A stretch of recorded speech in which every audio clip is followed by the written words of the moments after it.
Assalamualaikum warahmatullahi wabarakatuh. Alhamdulillahirrabbilalamin. Wassalatu wassalamu ala ashrafil anbiya'i wal mursalin Sayyidina wa maulana Muhammadin wa ala alihi wa sahbihi ajma'in. Amma ba'du.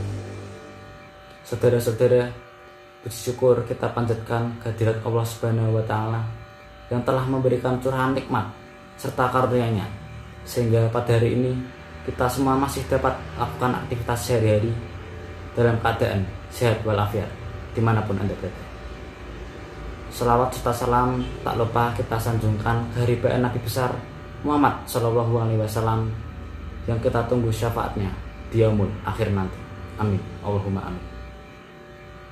Pada kesempatan kali ini saya, Raditya Abdidaya, akan sedikit berceramah tentang keutamaan sholat 5 waktu. Saudara-saudara yang dirahmati Allah Subhanahu wa Ta'ala, kita hidup di dunia ini, diciptakan di dunia ini sesungguhnya hanya memiliki satu tujuan, yaitu beribadah kepada Allah Subhanahu wa Ta'ala. Seperti yang difirmankan oleh Allah pada surat Az-Zariyat ayat 56. A'udzubillahi minasyaitonirrajim. Bismillahirrahmanirrahim. Wa ma khalaqatul jinna wal insa illa liya'budun, yang artinya, aku tidak menciptakan jin dan manusia melainkan supaya mereka mengabdi kepadaku. Dengan ini kita diharuskan untuk beribadah setiap waktunya. Salah satu ibadah yang paling sering kita lakukan, bahkan paling tidak kita lakukan 5 kali dalam sehari semalam, adalah sholat. Perintah sholat langsung diberikan kepada Rasulullah SAW saat melakukan Isra Mi'raj tanpa melalui perantara malaikat Jibril. Ini berarti perintah sholat merupakan perintah yang sangat istimewa, karena biasanya perintah Allah Subhanahu wa Ta'ala akan disampaikan pada Rasulnya melalui bantuan malaikat Jibril. Sholat merupakan ibadah terpenting setelah kedua kalimat syahadat. Dari Ibnu Umar radhiyallahu anhu, dia berkata, Rasulullah SAW bersabda, Islam didirikan di atas 5 landasan: persaksian tidak ada ilah selain Allah, dan sesungguhnya Muhammad utusan Allah, mendirikan sholat, menunaikan zakat, haji, dan puasa Ramadan. Hadis riwayat Al-Bukhari dan Muslim. Kita semua tentunya sudah tahu jika sholat 5 waktu hukumnya adalah fardhu ain, artinya wajib dijalankan bagi seluruh orang-orang yang beriman, terutama bagi mereka yang sudah memenuhi syarat wajib sholat. Hal ini sudah difirmankan oleh Allah pada surat An-Nisa ayat 103, tepatnya pada kalimat yang berbunyi, Innas sholata kanat 'alal mu'minina kitaban mawquta, yang artinya, sesungguhnya sholat itu adalah fardu yang ditentukan waktunya atas orang-orang yang beriman. Dari penggalan ayat tersebut, kita dapat mengambil 2 hal. Pertama, sholat sudah ditentukan waktunya. Jadi, kita sebaiknya segera menunaikan ibadah sholat sesaat setelah memasuki waktunya. Jangan malah menundanya. Yang kedua, sholat diwajibkan bagi orang-orang yang beriman. Jadi, jika ada orang yang mengaku beriman namun lalai dalam sholatnya, maka orang itu akan berdosa atau celaka. Allah berfirman pada surat Al-Ma'un ayat 4 dan 5.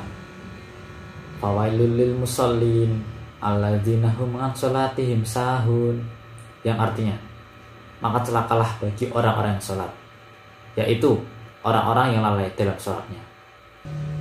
Saudara sekalian, tahukah kalian keutamaan sholat 5 waktu? Ibadah sholat 5 waktu memiliki beberapa keutamaan. Di antaranya, keutamaan yang pertama, sholat adalah sebaik-baik amalan setelah 2 kalimat syahadat. Ada hadis muttafaqun alaih sebagai berikut. Dari Abdullah bin Mas'ud, ia berkata, aku pernah bertanya pada Rasulullah SAW, amalan apakah yang paling afdol? Jawab beliau, sholat pada waktunya. Lalu aku bertanya lagi, terus apa? Berbakti pada orang tua. Jawab Nabi SAW. Lalu apa lagi? Aku bertanya lagi, jihad di jalan Allah. Jawab beliau. Hadis riwayat Bukhari dan Muslim. Yang kedua, sholat 5 waktu mencuci dosa. dari Abu Hurairah radhiyallahu anhu, ia berkata bahwa Rasulullah Shallallahu Alaihi Wasallam bersabda, tahukah kalian, seandainya ada sebuah sungai di dekat pintu salah seorang di antara kalian, lalu ia mandi dari air sungai itu setiap hari 5 kali, apakah akan tersisa kotorannya walau sedikit? Para sahabat menjawab, tidak akan tersisa sedikit pun kotorannya. Beliau berkata, maka begitulah perumpamaan sholat 5 waktu. Dengannya Allah menghapuskan dosa. Hadis riwayat Bukhari dan Muslim. Yang ketiga, sholat adalah cahaya akhirat. Dari Hurairah, Rasulullah Shallallahu Alaihi Wasallam bersabda, berilah kabar gembira bagi orang yang berjalan ke masjid dalam keadaan gelap, bahwasanya kelak ia akan mendapatkan cahaya sempurna pada hari kiamat. Hadis riwayat Abu Daud dan Tirmizi. Tak hanya itu, ada beberapa kemuliaan yang didapat jika menunaikan ibadah sholat tepat pada waktunya. Utsman bin Affan radhiyallahu anhu berkata, barang siapa selalu mengerjakan sholat 5 waktu tepat pada waktu utamanya, maka Allah akan memuliakannya dengan 9 macam kemuliaan, yaitu dicintai Allah, badannya selalu sehat, keberadaannya selalu dijaga malaikat, rumahnya diberkahi, wajahnya menampakkan jati diri orang soleh, hatinya dilunakkan oleh Allah, dia akan menyeberang jembatan Sirat, jembatan di atas neraka seperti kilat, dia akan diselamatkan Allah dari api neraka, dan Allah akan menempatkannya di surga kelak bertetangga dengan orang-orang yang tidak ada rasa takut bagi mereka dan tidak pula bersedih. Ibadah sholat juga menjauhkan kita dari perbuatan keji dan mungkar. Hal ini difirmankan Allah pada surat Al-Ankabut ayat 55 pada kalimat yang berbunyi, innas sholata tanha 'anil fahsya'i wal munkar, yang artinya sesungguhnya sholat itu mencegah dari perbuatan keji dan mungkar.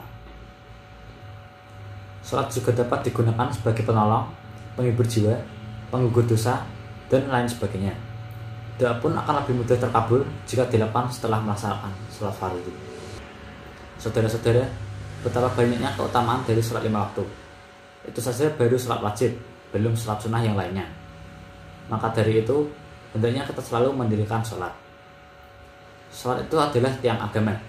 Maka barang siapa mendirikannya, maka sungguh ia telah mendirikan agama. Dan barang siapa meninggalkannya, maka sungguh ia telah merubuhkan agama. Hadis riwayat Baihaqi. Dapat diibaratkan sholat sebagai tiang dalam rumah. Jika tiang yang lemah, maka rumahnya akan mudah rubuh. Begitu pula dengan sholat. Jika sholatnya lemah, maka agamanya pun akan menjadi lemah pula. Cukup sekian yang dapat saya sampaikan. Sebenarnya masih banyak lagi hal-hal baik yang bisa kita dapatkan dari ibadah sholat, terutama sholat 5 waktu. Namun sekiranya yang sudah saya sampaikan dapat bermanfaat bagi kita semua, dapat mengingatkan kita kembali bahwa kita adalah makhluk yang sangat lemah dan sangat membutuhkan pertolongan dari Allah Subhanahu wa Ta'ala, serta mampu meningkatkan iman kita sehingga kita lebih tergerak untuk melakukan amal-amal yang lebih baik. Lebih dan kurangnya mohon dimaafkan. Yang benar datangnya dari Allah Subhanahu wa Ta'ala yang maha benar, dan yang salah, khilaf atau keliru itu datangnya dari diri saya sendiri sebagai manusia biasa yang tidak pernah luput dari khilaf atau dosa. Akhirul kalam, wabillahi taufiq wal hidayah. Wassalamualaikum warahmatullahi wabarakatuh.